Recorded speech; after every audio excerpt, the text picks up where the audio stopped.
everyone, myself Ashok. As we are going continuously online classes, this is the part second of my accountancy subject. This class especially for 12th commerce English medium subject accountancy. This is the part second, and I already made the first part and uploaded on the my school website YouTube channel. You can visit over there and see in the first part. This is the second part, as we are going to take covering the topic of form of financial statement. So in my first video we discuss about this balance sheet of a company. We discuss about the main heading and main heading. In capital we having a two main heading. In liability again we having two main heading. Asset side again we having two main heading.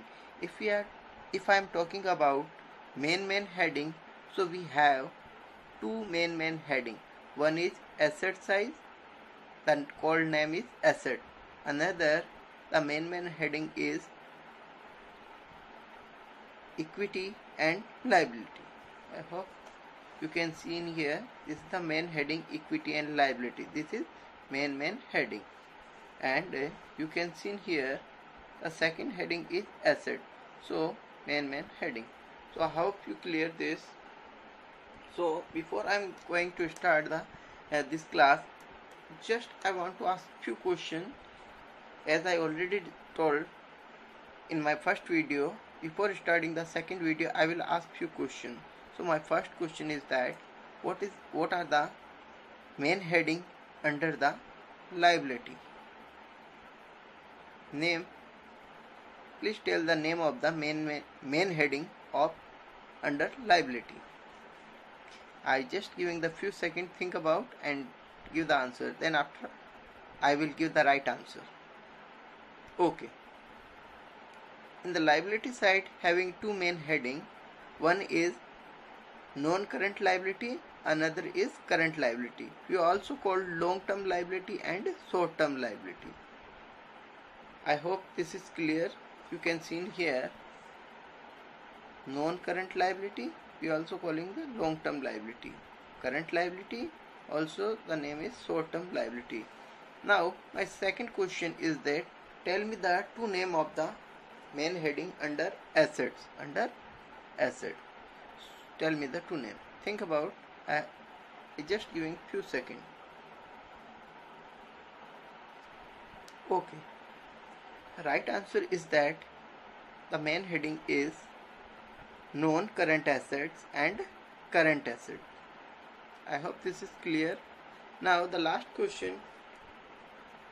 What are the main heading under the capital? Think about. Okay. The right answer or the main heading under the capital is called, one is shareholder fund, another is share application, money pending allotment. Shareholder fund and share application, money pending allotment.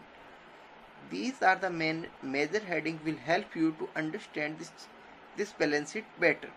So those who not yet clear, so they have to clear this main heading, because now we are going to take the subheading of this chapter.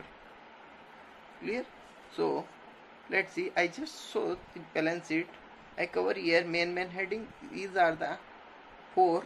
In the liability side, main heading. In the asset side, having two main heading: asset, non-current assets and current assets. I hope this is clear. We are making the company balance sheet in the V form, vertical form. Hope this is clear. Now part first, schedule 3 of the Company Act 2013. Name of the company, balance sheet as at. I already discussed all the thing. Now here the main heading in the liability side is equity and liability. I hope this is clear. I don't want to a single student not face any problem. I feel few students maybe found the difficulty while I am speaking in English. So I will explain in Hindi. Now onwards. Clear? So यहाँ आप सब देख रहे हैं share holder fund, ये आपकी main heading है। और उसके बाद में हमने दूसरी हेडिंग देखी थी share application money pending allotment. ये दो मेन हेडिंग आपके किसके अंदर ली थी हम लोगों ने? कैपिटल के अंदर। उसके बाद में हमने दो हेडिंग ली थी नॉन करंट लायबिलिटी और करंट लायबिलिटी, ये ली थी हमने लायबिलिटी की। चलिए आज हम लोग इसको समझते हैं। इसमें से देखिए, जब भी मैं बात करूंगा शेयर होल्डर फंड के अंदर जो सब हेडिंग होगी वो आपकी 3 होगी यहाँ पे।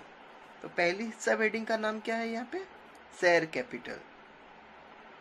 शेयर कैपिटल क्या होता है इसके बारे में एक बार मैं पूरी बैलेंस शीट को अच्छे से समझा दूं, उसके बाद में इनके पर्टिकुलर एक एक पॉइंट को हम डिटेल से डिस्कस करेंगे। बट अभी मैं यहाँ पे आप लोगों को इतना सा समझा देता हूँ कि शेयर कैपिटल होती क्या है। शेयर होल्डर फंड क्या होता है ये पहले देख लीजिए आप लोग, बिकॉज ये आपकी पहली मेन हेडिंग है। शेयर होल्डर फंड का मतलब होता है जो ओनर होते हैं उन्होंने कितना पैसा इन्वेस्ट किया है बिजनेस में, वो सारी चीजें यहाँ पे शेयर होल्डर फंड में कवर करते हैं। क्लियर? इसके अंदर हम बात करेंगे पहली आपकी शेयर कैपिटल। शेयर कैपिटल यहाँ पे दो होती है मुख्य रूप से, एक होती है इक्विटी शेयर, दूसरी होती है प्रेफरेंस शेयर।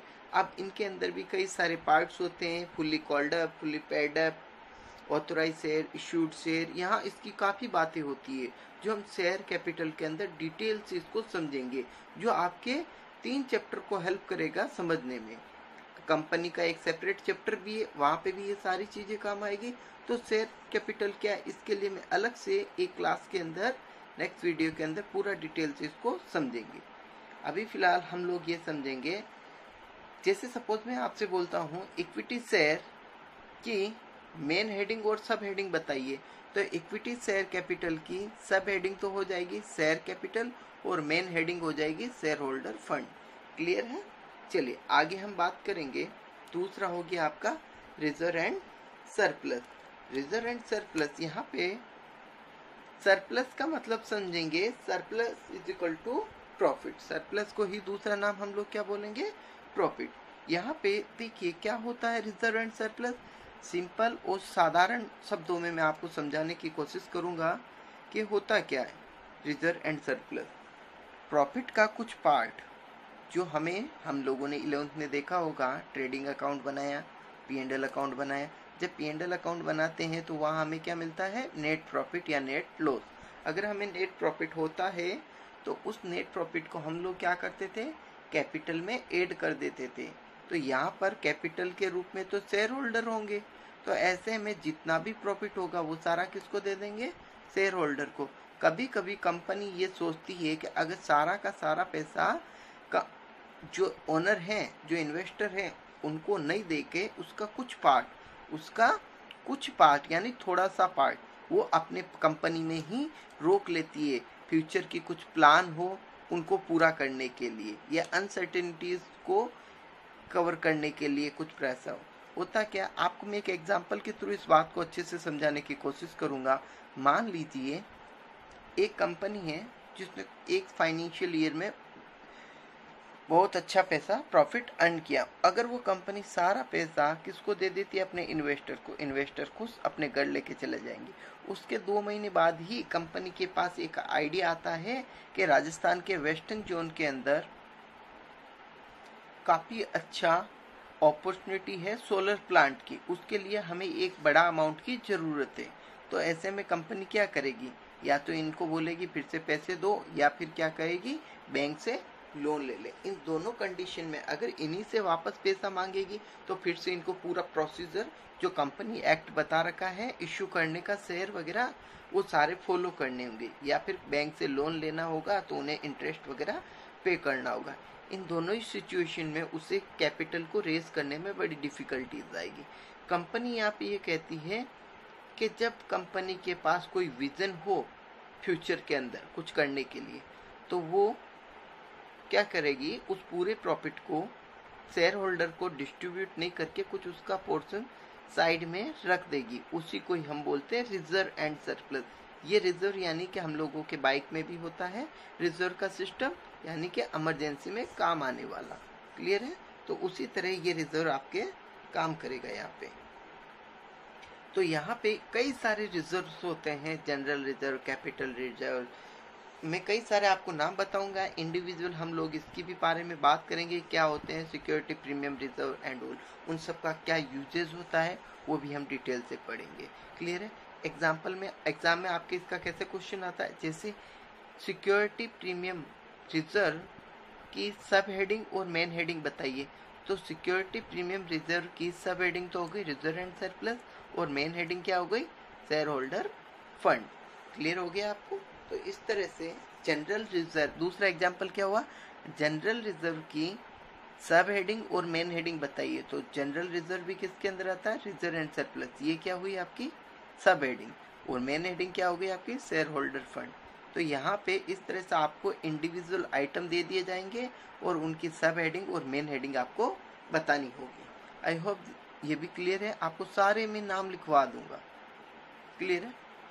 आगे बात करेंगे और एक एक चीज को समझा भी दूंगा, क्योंकि लिखे हुए तो आपके बुक में भी मिल जाएंगे, आपको उनको समझा भी दूंगा, इसमें क्यों आया, क्यों नहीं आया, क्यों। चलिए तीसरा हम लोग देखेंगे money receive against share warrant क्या होता है आपका। देखिए गाइस, थर्ड आपका जो पॉइंट है money received against share warrant, practically बहुत कम यूज होता है इसका, आपके इस चैप्टर में भी बहुत ही कम यूज होगा। तो इसको आप समझ लीजिए, money received against share warrant होता क्या है, बाकी का इसके बारे में इतना चिंता करने की जरूरत नहीं है। हो सकता है वो आपसे इसके बारे में money received against share warrant होता क्या वो पूछ ले, तब आपको इसको एक्सप्लेन करना होगा। अदरवाइज इन प्रैक्टिकली क्वेश्चन को जब हम सोल्व करेंगे तो बहुत कम चांसेस होंगे इसका यूज होगा। चलिए अब हम इसको समझते हैं, money received against share warrant. Money received against share warrant होता क्या है इसको हम देखेंगे। तो यहाँ पे मैं आपको बता रहा था, money received against share warrant का मतलब ये होता है, पहली चीज तो money received against share warrant यहाँ पे कौन कर सकता है, पब्लिक कंपनी ही कर सकता है। कंपनी के अंदर हम लोगों ने कई नाम सुने होंगे, public company, private company, government company, 1% company. तो ऐसे में ये जो करने का जो पावर है वो केवल और केवल पब्लिक कंपनी को ही है। पब्लिक कंपनी क्या करती है, अपने शेयर होल्डर को ये कहती है कि आज आप, मैं फ्यूचर में जब शेयर इशू करूंगा उसकी बुकिंग आज करवा लीजिए आप, यानी कि प्रेजेंट की डेट में आप कुछ अमाउंट देकर फ्यूचर की डेट को कुछ शेयर बाय करेंगे। अभी शेयर बाय नहीं कर रहे हैं, अगर अभी शेयर आप बाय कर रहे हैं यानी कि इन्वेस्टर अपना पैसा अभी इन्वेस्ट कर रहे होते और उनको अभी कंपनी शेयर अलॉट कर देती, तब तो वो कहाँ आ जाता आपका शेयर कैपिटल में। मगर यहाँ पे कंपनी शेयर होल्डर से पैसा ले लेती है और फ्यूचर की एक फिक्स डेट को एक फिक्स शेयर एक फिक्स रेट पे, प्री डिटरमाइंड रेट पे अलॉट कर देती है, तब हम ये रिसीव करते हैं। अब देखिए मैंने मनी रिसीव्ड, आपको पैसे तो एडवांस में प्राप्त हो गए ना अभी, against share warrant. Share warrant का मतलब क्या हुआ, इसमें लिखा होता है फ्यूचर की इस डेट को इस रेट पे इतने शेयर आपको दे दिए जाएंगे। तो अब हो गया क्लियर आपको, money received against share warrant. I hope this is clear. Now we are going to the next point. Share application money pending allotment. What it mean? It is also not using generally.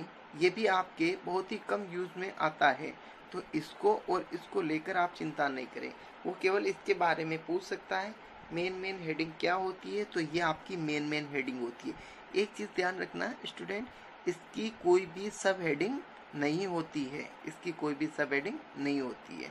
चलिए अब ये होता क्या है, share application money pending allotment. आप लोगों को पता है हमारा फाइनेंशियल ईयर जो होता है वो कब बंद होता है, 31 मार्च को। अब ऐसे में जो हम जितने भी ट्रांजेक्शन रिकॉर्ड करेंगे वो कितने तारीख तक के करेंगे, 31 मार्च तक के। ऐसे में मान लीजिए एक कंपनी जो 25 मार्च को शेयर अप्लाई के लिए कहती है कि जो भी लोग इंटरेस्टेड हो वो शेयर अप्लाई कर सकते हैं, कंपनी 1 महीने बाद शेयर अलॉट करेगी, तो यानी कि वो 25 अप्रैल को जाके वो अलॉट करेगी। तो इस ड्यूरेशन में हमारा फाइनेंशियल ईयर आ जाता है 31 मार्च। तो इस ड्यूरेशन में those who are interested to apply the share they just give the money to the company. मैं यहाँ पे ये कह रहा हूँ आपको कि जो लोग इच्छुक है कंपनी के शेयर खरीदने के, वो सब अप्लाई करेंगे, कंपनी को पैसा देंगे।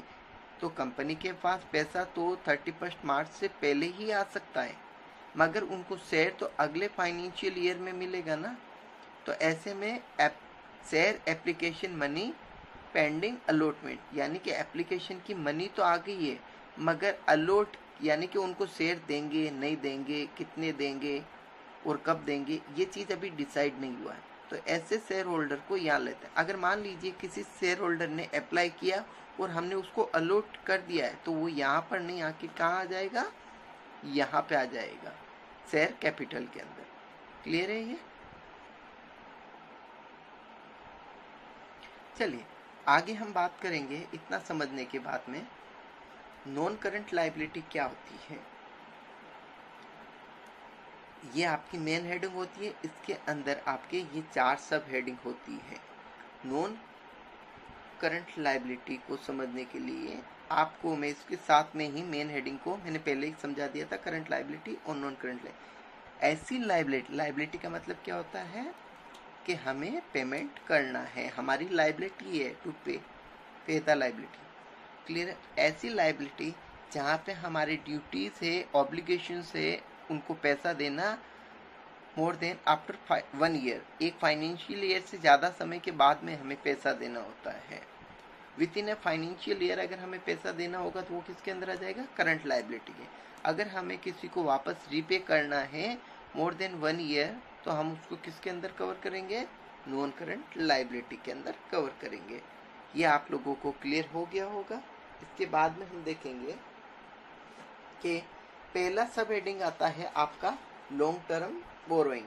लॉन्ग टर्म बोरोइंग क्या होता है, यहाँ पे लिखा है आपका लॉन्ग टर्म बोरोइंग। बोरोइंग का मतलब होता है बोरो करना, उधार लेना किसी से। तो यहाँ पे जब हम किसी से मोर देन 1 फाइनेंशियल ईयर के लिए हम किसी से पैसे बोरो करते हैं, तो वो हमारे इसके अंदर आ जाएगा। इसके मैं जस्ट आपको डिटेल से सारे एग्जाम्पल कवर करूँगा, बट एक एक समझाने के हिसाब से मैं आपको बता दूं कि हम लोग बैंक से लोन ले सकते हैं। तो जैसे सपोज या कोई भी फाइनेंशियल कंपनी उससे भी लोन ले सकते हैं। तो जैसे सपोज मैंने एग्जाम में आपके आ गया बैंक लोन की सब हेडिंग और मेन हेडिंग बताइए, तो बैंक लोन की सब हेडिंग तो हो गई long term borrowing. Bank loan long term, short term होगा तो वो यहाँ आ जाएगा, क्योंकि यहाँ पे भी लिखा है शॉर्ट टर्म बोरोइंग। तो मैं इन दोनों को चीज़ को क्लियर कर दूं। अगर आप थोड़े से 1 साल के अंदर अंदर वापस रीपे करना होगा और लोन लिया है, वो बैंक से लो चाहे अदर फाइनेंशियल इंस्टीट्यूट से लो, तो वो सारी चीज़ें यहाँ आ जाएगी। तो बैंक लोन लॉन्ग टर्म लिखा है तो आपका वो इसके अंदर आ जाएगा। तो बैंक लोन का सब हेडिंग तो हो जाएगा लॉन्ग टर्म बोरोइंग और मेन हेडिंग हो जाएगा आपका नॉन करंट लायबिलिटी। उसी तरह यहाँ पे भी बैंक लोन लिखा है शॉर्ट टर्म के लिए, तो उसका सब हेडिंग तो हो जाएगा शॉर्ट टर्म बोरोइंग और मेन हेडिंग हो जाएगा आपका करंट लायबिलिटी। स्टूडेंट यहाँ पे एक चीज़ ध्यान दीजिएगा, कई बार ये मेंशन नहीं रहता है कि बैंक लोन लॉन्ग टर्म है या शॉर्ट टर्म, बस इतना ही बैंक लोन और आगे अमाउंट दे दिया जाता है। तो कई बार स्टूडेंट उसके अमाउंट के बेस पे ये जजमेंट करते हैं कि अमाउंट बड़ा है तो लॉन्ग टर्म, अमाउंट छोटा है तो शॉर्ट टर्म, बट ऐसा नहीं होता है। जनरली अगर कोई आपको इन्फॉर्मेशन नहीं है तो वो आपकी कौन सी होगी, लॉन्ग टर्म बोरोइंग होगी। आई होप ये आपकी क्लियर होगा। चलिए उसके बाद में मैं बात करूंगा डिफर टैक्स लायबिलिटी। यहाँ पे मैंने आपको वर्ड यूज किया है डिफर टैक्स लायबिलिटी। आगे जाके हम बात करेंगे डिफर टैक्स एसेट साइड के अंदर बात करेंगे। तो ये भी आपके बहुत कम यूज होता है प्रैक्टिकली, बट एग्जाम में इस तरह से पूछा जा सकता है आपसे डिफर टैक्स लायबिलिटी होती क्या है। यहाँ पे वर्ड मैंने यूज किया है बेटा नेट। इस नेट का मतलब भी आपको समझना होगा कि क्या मतलब होता है। देखिए डिफर टैक्स लायबिलिटी को आप इस तरह से समझ लीजिए कि एक कंपनी जितने भी अकाउंटिंग ट्रांजैक्शन को रिकॉर्ड करेगी उसके लिए वो कॉर्पोरेट अकाउंटिंग यानी अकाउंट के रूल्स फॉलो करेगी उसके लिए, और इनकम टैक्स जब टैक्स लगाती है तब वो भी कुछ रूल्स बनाती है। तो ऐसे में टैक्स के जो नियम होते हैं वो अलग अलग होते हैं। जैसे यहाँ पे देखेंगे कॉर्पोरेट अकाउंटिंग के रूल्स, यहाँ पे 2 नाम यूज कर रहा हूँ मैं, एक तो कर रहा हूँ इनकम टैक्स और दूसरा वर्ड यूज कर रहा हूँ मैं आपका कॉर्पोरेट अकाउंटिंग, इनकम टैक्स और कॉर्पोरेट अकाउंटिंग दोनों के रूल्स में डिफरेंस होता है। एग्जाम्पल से समझिए, जैसे 11th में आप लोगों ने पढ़ा होगा डेप्रिसिएशन, किसी भी टेंजिबल एसेट के ऊपर आप डेप्रिसिएशन लगाते हैं लैंड को छोड़ के। तो यहाँ पे आप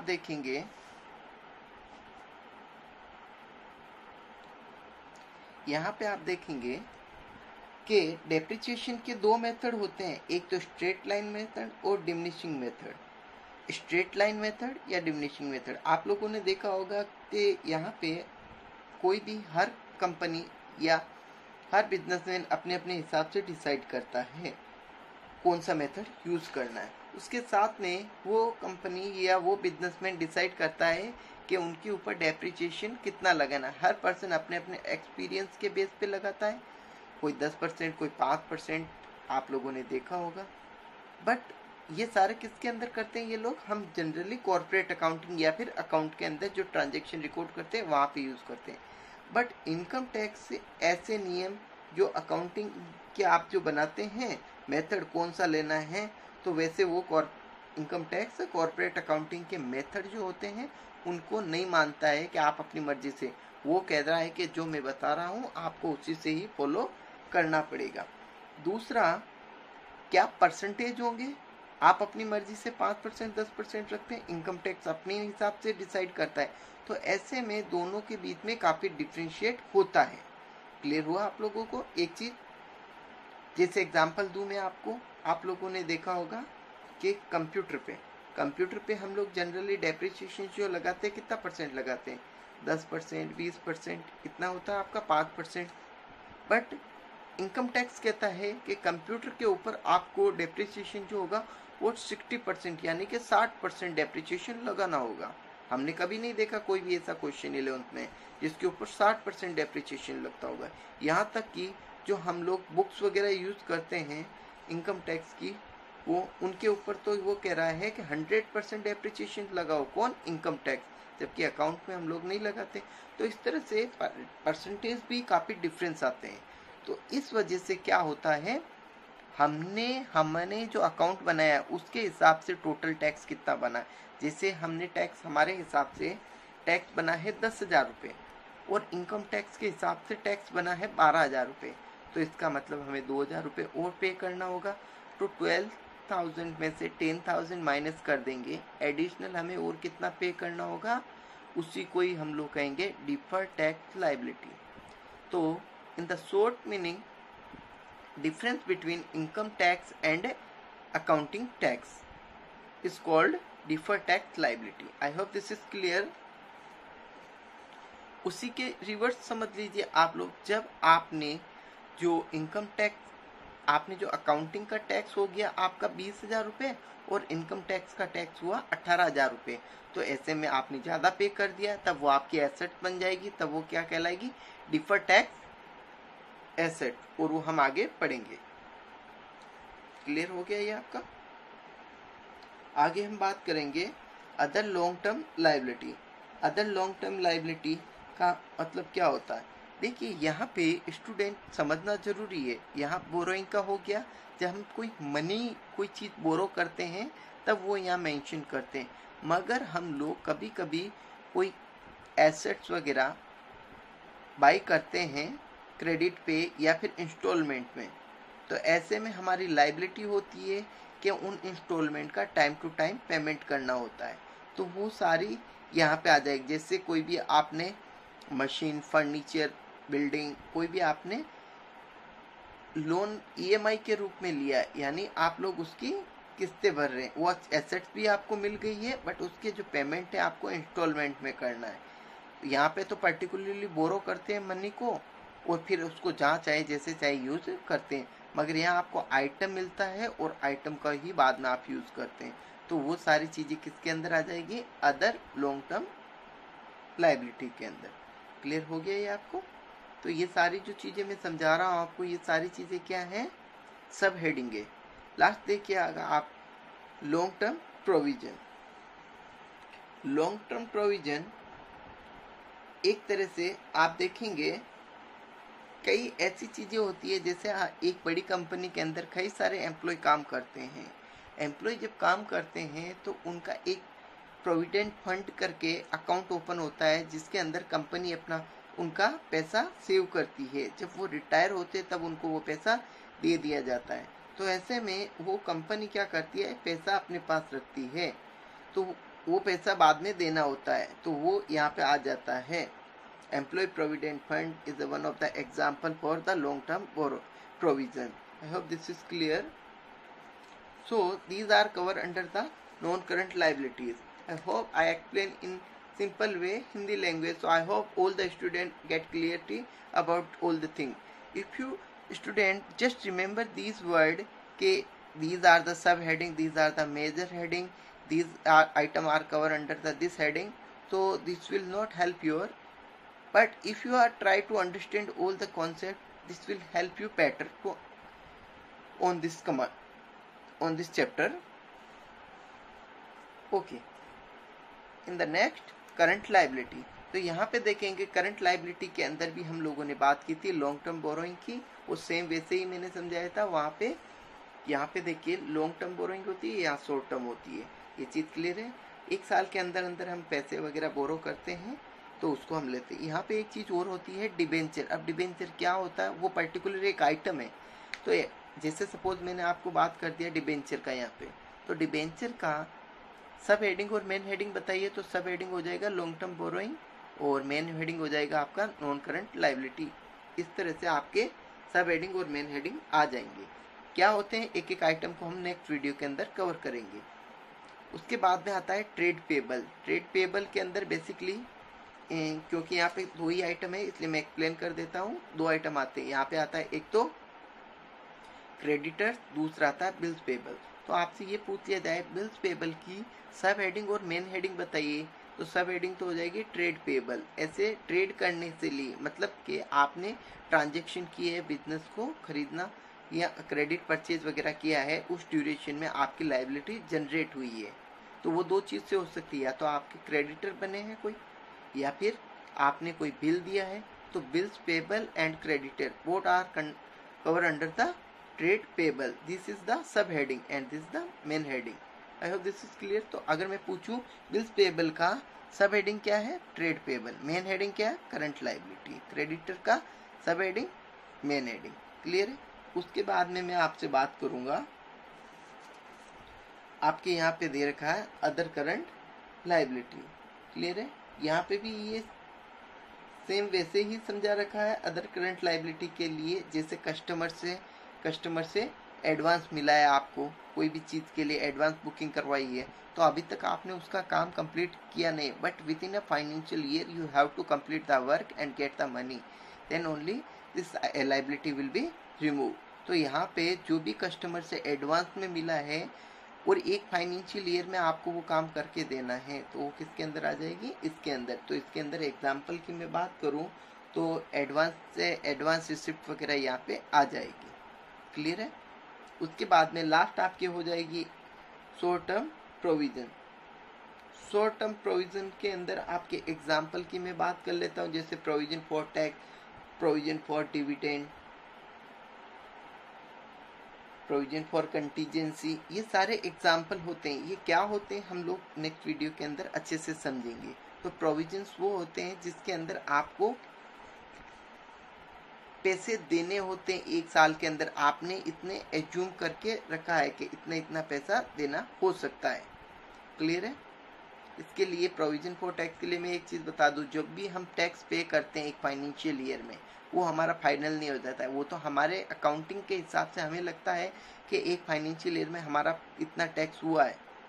तो नेक्स्ट फाइनेंशियल ईयर में इनकम टैक्स के पास एक साल का समय होता है, वो जांच करते हैं और देखते हैं हमने जो टैक्स पे किया वो राइट है या नहीं है। अगर वो कहते हैं राइट है, फिर हम फ्यूचर में उसको टैक्स पे कर देते हैं। तो प्रोविजन फॉर टैक्सेबल ये सारे इसके अंदर आते हैं। प्रोविजन फॉर डिविडेंड मतलब कि आपने अभी dividend is equal to profit, तो आपने अभी अपने शेयर होल्डर को प्रॉफिट डिस्ट्रीब्यूट किया नहीं है, बट आपने एडवांस में बोल दिया है कि हम उसको देंगे, इतना पैसा साइड में रखा हुआ है, तो इस तरह से सारी चीज़ें किसके अंदर आती है, इसमें। तो इसके बाद में आपकी टोटल आ जा इसके बाद में यहाँ पे देखेंगे आपकी टोटल आ जाती है और ये आपकी लायबिलिटी साइड पूरी हो जाती है। उसके बाद में मैं अगर आपसे बात करूँ तो आप देखेंगे हम लोग एसेट साइड के अंदर क्या क्या होता है। तो यहाँ पे मैं आप लोगों को बताना चाहता हूँ कि वीडियो काफ़ी लंबा हो चुका है, इसके लिए हम लोग इसका जो एसेट साइड है वो नेक्स्ट वीडियो के अंदर कवर करेंगे। इस वीडियो के अंदर मैं आपको क्या सजेस्ट करना चाहता हूँ कि आप लोग इसको अच्छे से हेडिंग और सब हेडिंग लायबिलिटी साइड का अच्छे से लर्न कर लीजिएगा, और हो सके आपके पास कोई बुक्स हो, उस बुक्स के अंदर इन सब चीज़ों को एक्सप्लेन कर रखा है। मैंने आप लोगों को सिंपल फॉर्म के अंदर ये सारी चीज़ें समझाई है। उसके बाद में जब आप अपनी बुक्स खोलेंगे तो आप लोगों को मैं कह दूं, आप लोग इनके बारे में पढ़िएगा, और इनके एग्जाम्पल भी दे रखे हैं कि इसके अंदर कौन कौन से रिजर्व आते हैं, कौन कौन सी कैपिटल होती है, लॉन्ग टर्म बोरोइंग के अंदर क्या कौन कौन से एग्जाम्पल होते हैं, वो सारे एक बार आप देख लीजिएगा। ट्रेड जैसे मैंने यहाँ पे बताया था, ट्रेड पेबल के अंदर 2 होते हैं, क्रेडिटर और बिल्स पेबल, तो वो सारे होते हैं। तो आप लोग एक बार इस सारी पॉइंट को अच्छे से पढ़ लीजिएगा, ताकि नेक्स्ट वीडियो में मैं आप लोगों को एसेट साइड अच्छे से समझा सकूं, और उसी के साथ में एसेट साइड के आइटम को भी अच्छे से समझा दूंगा, और इस लायबिलिटी को भी हम लोग कवर कर लेंगे। मेरा पर्पज़ एक वीडियो के अंदर पूरी बैलेंस शीट को कवर करना, यानी कि आप लोगों को फिर से रटने वाली स्थिति हो जाती, यानी कि आपको इसको समझना नहीं लर्न करना होता था। बट अकाउंट में ऐसी कोई चीज़ नहीं होती है जिसको आपको लर्न करना होता है, आपको चीज़ें समझनी होगी। अगर आप उनको समझेंगे तो लॉन्ग समय तक आपके साथ रहेगी, वो कॉन्सेप्ट अच्छे से हो सकेंगे।